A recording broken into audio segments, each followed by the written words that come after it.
September 12, 2022. A muddy field outside Izium, eastern Ukraine. Russian forces are retreating in chaos after the fastest Ukrainian counteroffensive of the war. Through the smoke and abandoned positions rolls a vehicle most observers do not recognize. 8 wheels, angular hull, a 25mm autocannon traversing left, tracking fleeing targets. The vehicle is not American, it is not British. It carries no Leopard designation, no Abrams pedigree. The markings on the hull are small, unobtrusive, a maple leaf. It is Canadian. And over the next 6 months, vehicles like this one would become some of the most feared tank hunters on the Ukrainian front, destroying Russian BMPs, BTRs, and light armor at ranges where heavier vehicles could not maneuver and infantry could not survive. The vehicle is the LAV-3, Light Armored Vehicle, 3rd generation. Most of the world has never heard of it. The Russians learned to fear it. To understand why a Canadian-made vehicle became one of Ukraine's most effective weapons against Russian armor, you need to go back to 1999. Canada faced a problem. The military's aging M1113 armored personnel carriers, Vietnam-era tracked boxes, were obsolete. Peacekeeping missions in Bosnia and future deployments required something faster, more survivable, and capable of independent operations across varied terrain. The Canadian forces needed a vehicle that could move infantry quickly, fight while moving, and survive the weapon systems being deployed in the Balkans and Middle East. Tracks were slow.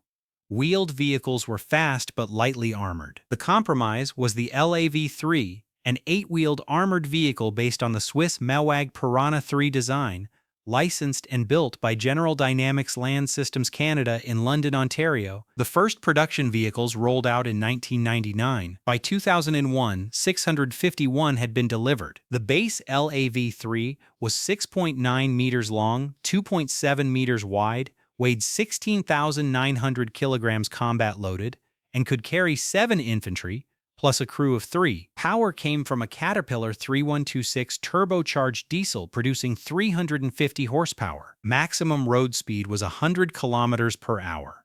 Range was 500 kilometers. The hull was welded steel with applique composite armor, rated to stop 14.5mm heavy machine gun fire across the frontal arc and 7.62mm rounds on the sides and rear. The turret was a 2-man system mounting a 25mm M242 Bushmaster chain gun, the same weapon used on the American Bradley fighting vehicle, and a coaxial 7.62mm machine gun. Some variants carried a 50 caliber heavy machine gun on the turret roof. The 25mm Bushmaster fired armor-piercing discarding sabot rounds at 200 rounds per minute, with an effective range of 2,000 meters against light armor and 3,000 meters against unprotected infantry. The penetrator could defeat 30 millimeters of rolled homogeneous armor at 1,000 meters. That was enough to kill a BMP-2, a BTR-80, or any reconnaissance vehicle the Russians fielded. It was not enough to kill a T-72 main battle tank from the front. But the LAV-3 was not designed to fight tanks head-on. It was designed to move faster than tanks, see farther than tanks,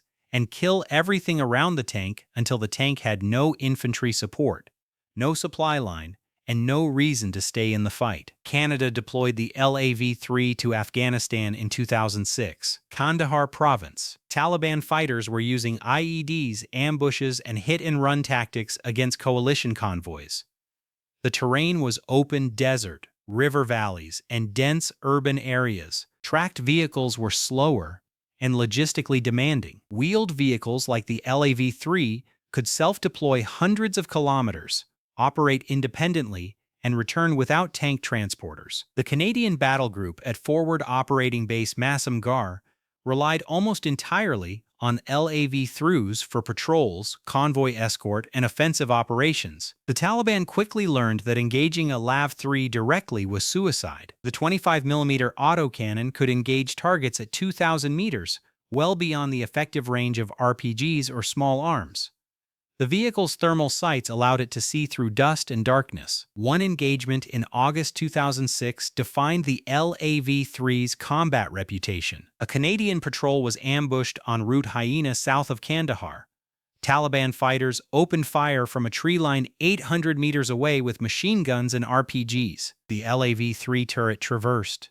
The gunner identified muzzle flashes through thermals. The 25mm gun fired a sustained burst. The armor-piercing rounds walked through the tree line. The ambush collapsed in under 2 minutes. 15 Taliban killed.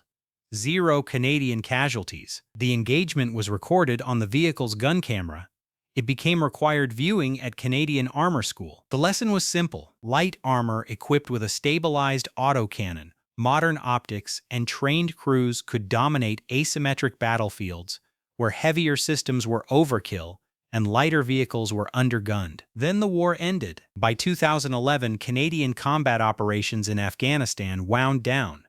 The LAV-3 fleet returned home. Vehicles were refurbished, upgraded with additional armor packages, better radios, and improved fire control systems. Some were converted to specialized roles: command vehicles, ambulances, engineer variants. Most were placed in storage. And then Russia invaded Ukraine. On February 24, 2022, Russian armored columns crossed the Ukrainian border, expecting a rapid victory. The invasion stalled. Ukrainian forces, equipped with NATO-supplied anti-tank weapons and their own ingenuity, began destroying Russian vehicles at a rate the Kremlin had not anticipated. By April, Ukraine was requesting armored vehicles from Western allies, not just tanks, infantry fighting vehicles, reconnaissance platforms, vehicles that could move fast, hit hard, and survive in an environment saturated with artillery, drones, and anti-tank missiles. Canada announced the first shipment of LAV-2s in April 2022. 39 vehicles from Canadian Army stocks. The Ukrainians designated them as M1113 replacements, but operationally, they used them as hunter-killers. By August, more shipments followed. Eventually, over 100 LAV-2s were delivered. Ukrainian crews trained on the vehicles in Poland. The training was compressed. 2 weeks instead of the usual 8. The focus was on gunnery, navigation, and maintenance under fire. The LAV-3's advantage was its simplicity. The diesel engine was reliable. The suspension could be field repaired. The 25mm ammunition was compatible with American Bradley supplies already flowing into Ukraine, and the vehicle was fast. 100 km per hour on roads, 50 km per hour cross-country. In a war where mobility often meant survival, the LAV-3 could reposition faster than Russian forces could react. The first major Ukrainian offensive using LAV-2s came in September 2022. The Kharkiv counter-offensive. Ukrainian mechanized brigades equipped with LAV-2s, Bradleys, and captured Russian equipment punched through Russian defensive lines east of Kharkiv city and drove toward Izium at speeds Russian commanders could not match. The LAV-2s operated as reconnaissance screens ahead of heavier Ukrainian armor. They identified Russian positions, called in artillery, and when necessary, engaged directly. One recorded engagement on September 11th involved a LAV-3 encountering a Russian BTR-82A reconnaissance vehicle at 1,400 meters. The engagement lasted 11 seconds. The LAV's gunner fired a 3-round burst of armor-piercing ammunition. All 3 rounds hit. The BTR exploded. The LAV-3 extracted before Russian artillery could range the position. Ukrainian crews reported that Russian forces often withdrew at the sight of 8-wheeled NATO vehicles because they could not reliably identify whether they were facing LAV-2s, Strykers, or other Western systems, all of which carried superior optics and firepower. The psychological effect was significant. By late 2022, the LAV-3 had become Ukraine's preferred vehicle for aggressive reconnaissance and flank security. It was not a tank. It could not survive a direct hit from a T-72's 125mm gun. But in the fluid, artillery-dominated environment of the Ukrainian front, survival was about not being where the enemy expected. The LAV-3's speed and range allowed Ukrainian units to strike, reposition, and strike again before Russian forces could concentrate fires. One Ukrainian commander described the LAV-3 as the vehicle that lets us decide when to fight. In an interview translated by Canadian media, he said, "The Russians have more tanks, but we have vehicles that can see farther, move faster, and kill their supply trucks, their scouts, their infantry carriers. When we take away everything around the tank becomes useless. The vehicle's weaknesses were known. The armor was not heavy. A direct hit from a 30mm autocannon at close range could penetrate the hull. RPG-29 anti-tank rockets, common on the Russian side, could mission kill a LAV-3 with a side hit, and the vehicle was tall. 2.7 meters. In flat, open terrain, it was more visible than low-profile Soviet designs. Ukrainian crews adapted. They used terrain masking aggressively. Tree lines, buildings, ridge lines. The LAV-3's height, a liability in the open, became an advantage in defilade positions where the turret could fire over cover while the hull remained concealed, and they used the 25mm gun's range. Engaging at 1,500 to 2,000 meters kept the LAV-3 outside effective RPG range, while still allowing precision fire against Russian infantry carriers. The 25mm Bushmaster autocannon became a symbol of the LAV-3's effectiveness. The weapon was originally developed by McDonnell Douglas in the 1970s for the Bradley fighting vehicle. It fires 25 by 137mm ammunition in several variants: armor-piercing discarding sabot, high-explosive incendiary, and training rounds. The APDS round uses a tungsten penetrator that sheds its sabot after leaving the barrel, concentrating kinetic energy on a small point. At 1,000 meters, it punches through 30mm of steel. That is enough to kill a BMP-2 infantry fighting vehicle,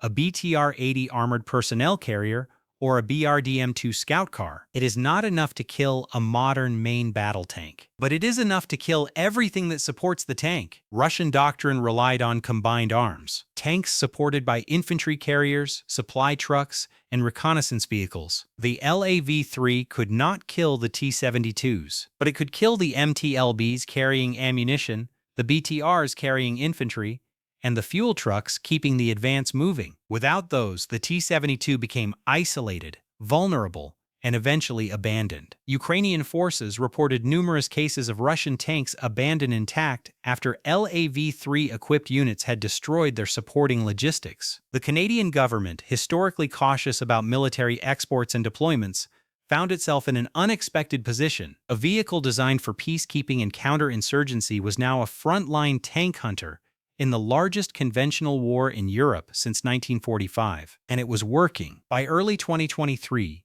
Ukrainian units equipped with LAV-2s had been involved in the liberation of Kherson, the defense of Bakhmut's flanks, and reconnaissance operations across the southern front. The vehicle's reputation grew. Crews gave it nicknames: the Maple Leaf Killer, the Quiet Hunter. One unit painted a small scoreboard on their LAV-3's hull, 11 hash marks representing destroyed Russian vehicles. The tally was not independently verified, but the vehicle's combat camera footage, later shared with Canadian defense attaches, showed at least 6 confirmed kills. Comparisons to the American Stryker were inevitable. The Stryker is the U.S. Army's version of the same basic platform, also derived from the MOWAG Piranha. The two vehicles share approximately 70% parts commonality. The LAV-3 entered service earlier, in 1999, compared to the Stryker's 2002 introduction. The primary differences are incremental. The Stryker's later production allowed for integration of newer electronics and modular armor. The LAV-3's longer service record with Canadian forces meant more combat-proven modifications from Afghanistan. In Ukraine, both vehicles performed similarly: fast, lethal against light armor, vulnerable to heavy anti-tank weapons, effective when used correctly. Ukrainian crews reported no significant preference between the two, though LAV-3 operators appreciated the vehicle's simpler manual controls compared to some Stryker variants' digital interfaces. One Ukrainian mechanic in a video shared online said, "The Canadian truck, it does not complain. You drive it through mud, it moves. You shoot the gun, it works. You fix it with Soviet tools, it accepts this. It is a good truck." By mid-2023, over 100 LAV-2As were operating in Ukraine. Canada replaced them domestically by accelerating orders for the LAV 6.0, the next-generation variant. The decision was politically significant. Canada, often seen as a reluctant military power, had become one of Ukraine's most consistent armored vehicle suppliers, and the LAV-3, a vehicle most Canadians had never heard of, was writing a combat record that would define Canadian defense exports for a generation. In August 2023, a LAV-3 was destroyed by a Russian Lancet loitering munition near Robotyne during Ukraine's southern offensive. The crew survived. The vehicle burned. Footage of the wreck circulated online. Russian propagandists celebrated. Ukrainian crews mourned the loss but noted what the footage also showed. The hull had remained intact. The crew had escaped through the rear ramp. The vehicle had done its job. It had protected the soldiers inside until they could get out. That is all any armored vehicle can promise. September 12, 2022.